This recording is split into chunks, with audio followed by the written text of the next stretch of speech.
else is a job hopper? Show of hands. Yeah, there's a few out there, huh?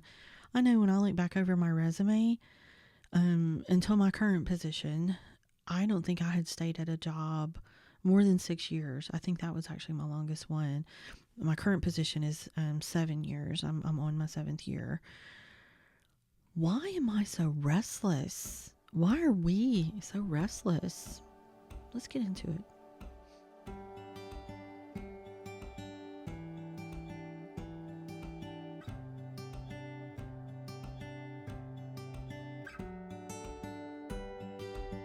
Welcome back to Soulful Wonderings, the space where we search for meaning in everyday life and honor the lessons that help us grow.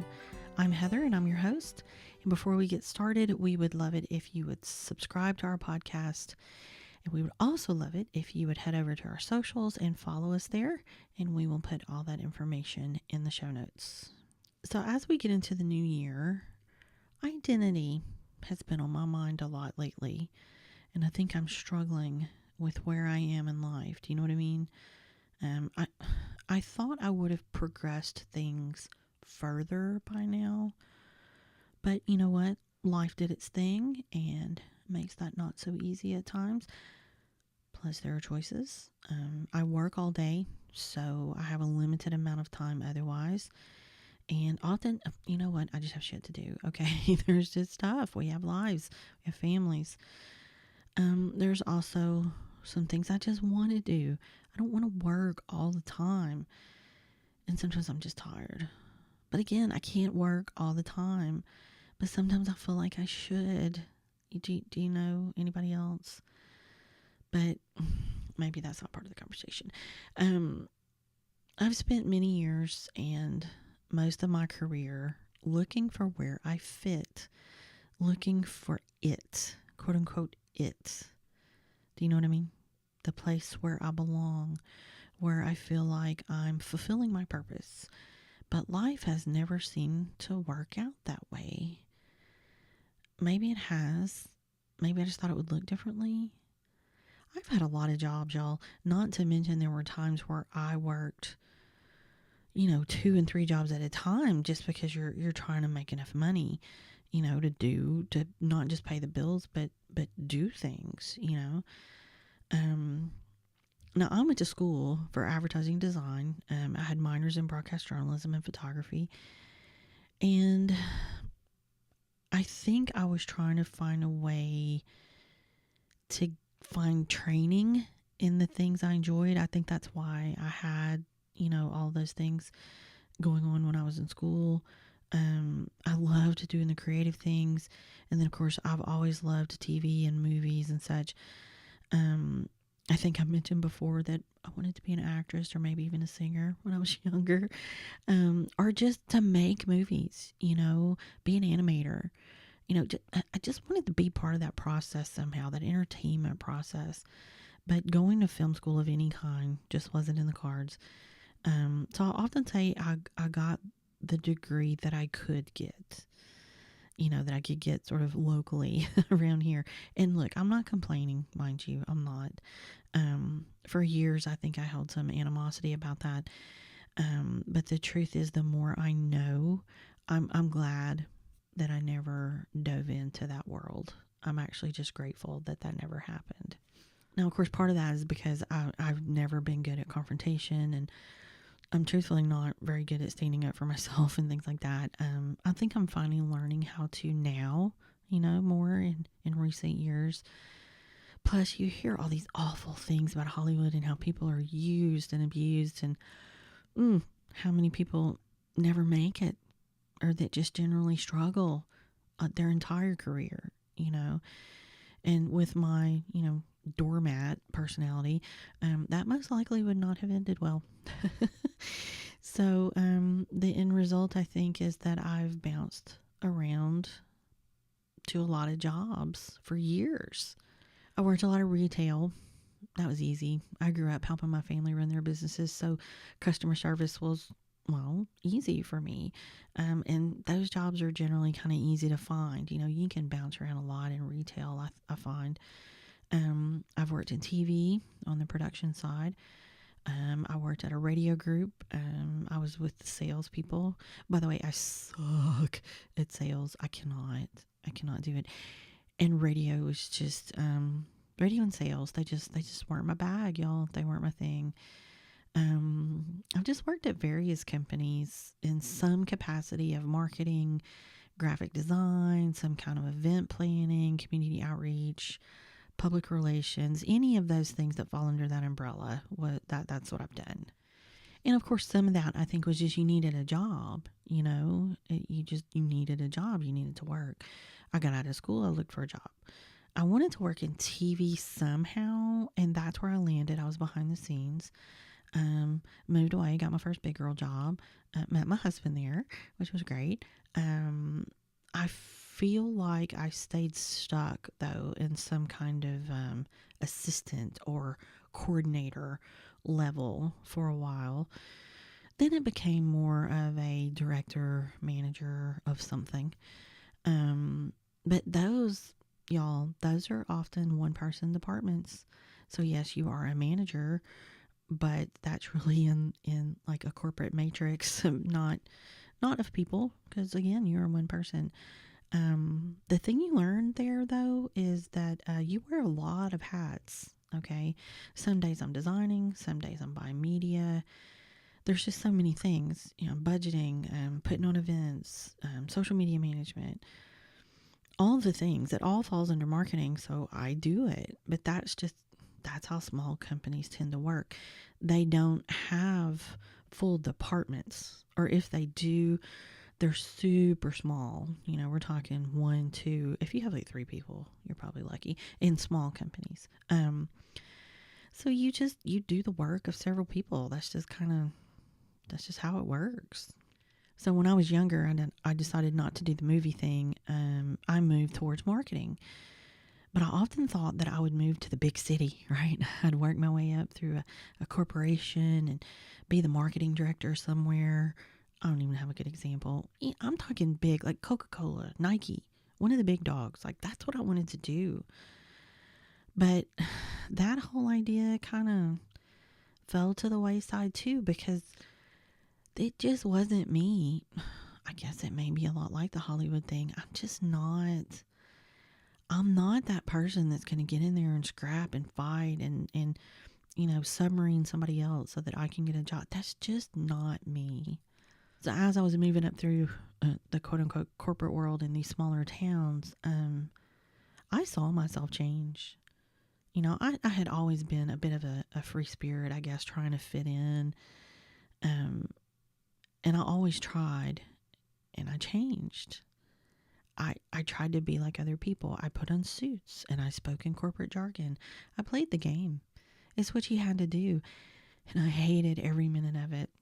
I'm an introvert that has basically been forced to be an extrovert for my job. And it is fucking draining every time I have to do it. It takes everything out of me every time I have to do that. But it's the way you network. It's the way you meet people. It's the way you find the next job, right? But at the end of the day, I think I would just get tired of a job. And I'm thinking it's because, I was trying to move up. I was trying to get a better position. So you would kind of move around trying to get that little bit better position. But also at times I was just trying on a different position, a different title. Maybe this one was more design heavy. So I wanted to try that.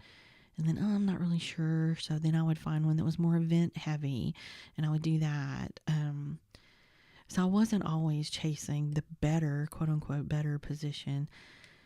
I think I was chasing the one that made me happy. Okay, now hear me. No job is happy 100% of the time. I think we all know that. There's always something that you don't love. I don't love the minutia, the details. Oh my God, I hate the details sometimes. And don't even get me started on IT and web design. Okay, that's not true. I don't mind figuring out how it should look or the writing and things like that. But making it work makes me want to rip my hair out, especially when it doesn't. And then you've got to troubleshoot. As long as everything's going okay, I'm actually okay. And I'm actually fairly tech savvy. So I can do it. I don't want to do it. Please, Lord, the first thing I will hire will be an IT person who understands this stuff. I'll also have to admit that through all these years and doing all these things, I know a lot of shit, okay? I've literally been on every side of the table. I've been the owner, I've been the designer, the agency, sales, creative, you name it, I've done it. I've literally been on every side of that table, and I've learned a lot. And in some ways, I actually offer a rather unique skill set because of how much I can do. There's a lot of people that they've only touched parts of this. So I've been told anyway, that for someone that I know a lot, and that most people just don't do that, especially these days. People will call it multifaceted. They'll call it multi-interest. You also have people that say, you're the master of none. You heard that? Sometimes it definitely feels that way. I know a little about a lot of things, but I don't know that I'm a master of any of those. Some days that bothers me. Others, I like that I have a lot of interest. I like that I know about a lot of things. But you know what I find most fascinating? And I just figured this out when I started my spiritual journey. I realized how fake I was being.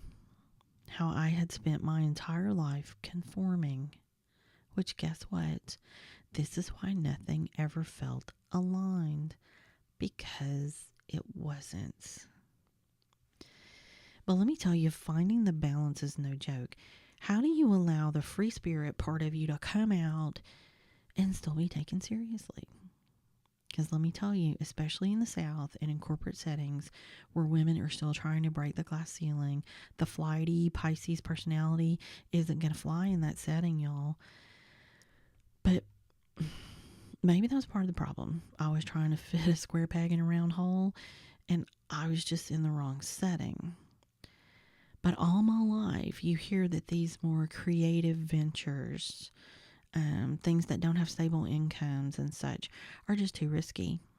All right. I remember my mom wouldn't support me getting a degree in art, straight up art, because she said I would never make money painting. So what she told me was, she said, I needed a degree that could actually make money. And what did I do? I listened. And that was most likely her projection for her own fears and issues. I'm sure there was many a day that she felt trapped in her marriage, but needed the money and the support and things like that. Again, another topic, but still conditioning, and I listened. But see, here's the rest. I had been hiding myself long before that, long before college decisions were ever on the table. Even as a kid, I was doing it. Now that I think about it, it was much like my career. We moved a lot. My parents moved us for new businesses or opportunities. Guess where I got it? I changed schools 12 times in 13 years. 12 times. Trying to make new friends and figure out a new culture and area was just kind of a way of life for me. It's just what we did. And I guess I learned to adapt early. And adapt I did. I found myself morphing depending on my situation. If I was with coworkers that were more casual, so was I. I would change my vocabulary. If I was at a networking event, I switched to full-on professional with corporate speak. I could hang with just about anybody because that's how my life had been. Here's the thing, figuring out which one of those was really me, it actually never dawned on me, I think, in my conscious, but subconsciously that was part of the problem. I didn't know who me was. I'd been forced to adapt so much in my younger life. I don't know who I was. That's the time when you're growing and developing. And my environment changed so often that I couldn't even rely on that. It's like I was a nomad, and I adapted to survive, much less thrive. So that's who I became as an adult. I was adapting to fit in and to please others. That's what I did all my life. No wonder the quote-unquote it thing was so elusive.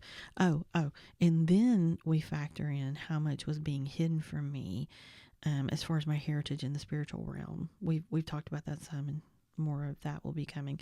So, all of that is factoring in. So here I am now. I'm 7 years in and I'm feeling the itch, y'all. But here's the thing. I don't think I want to find a new job this time. That's not really what this is about. I actually enjoy my job very much. I enjoy my coworkers. I enjoy my boss. I've got a great gig and I really do enjoy it. I just want to finally be aligned. I want to make sure that I'm following my calling.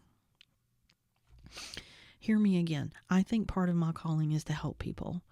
And part of that is using creativity to do it. Is the choice of marketing doing that? In a way, sure it is. I'm actually creative all the time. I'm helping companies. I'm also helping consumers who need our products.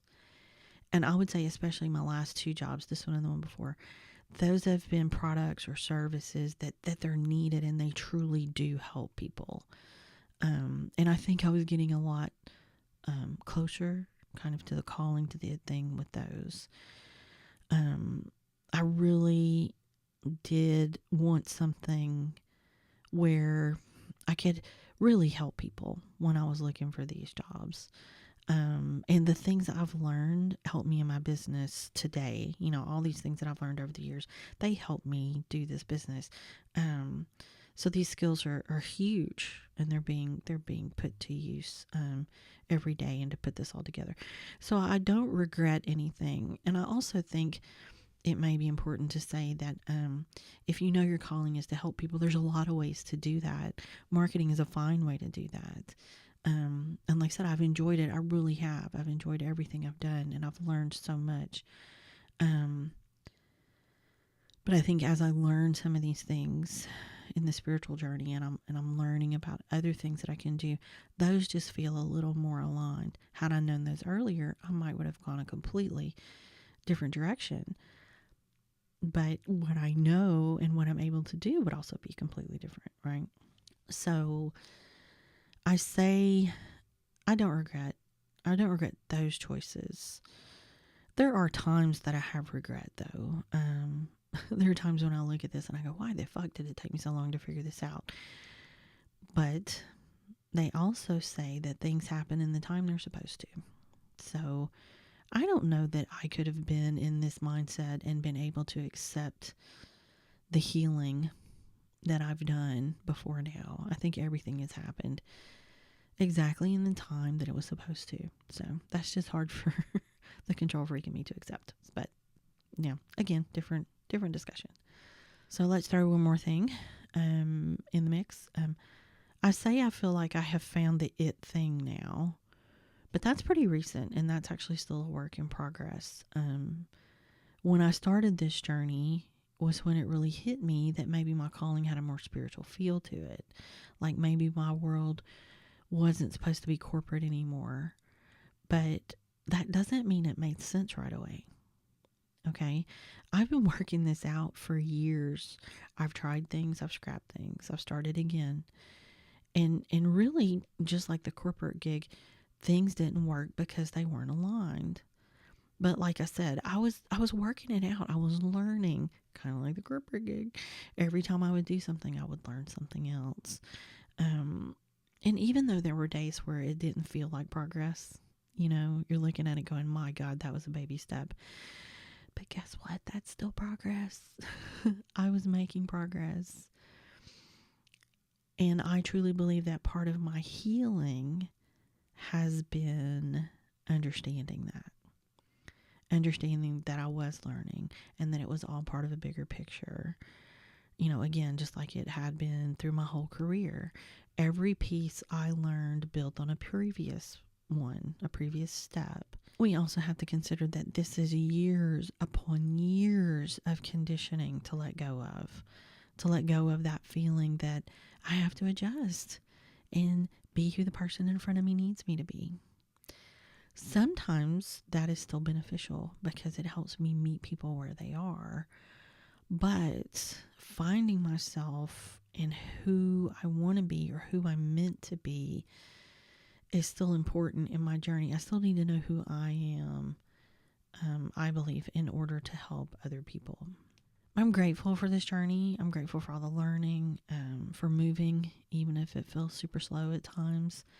And I'm grateful to have more understanding, to discern all of this now, to recognize the need for processing feelings and signs, right?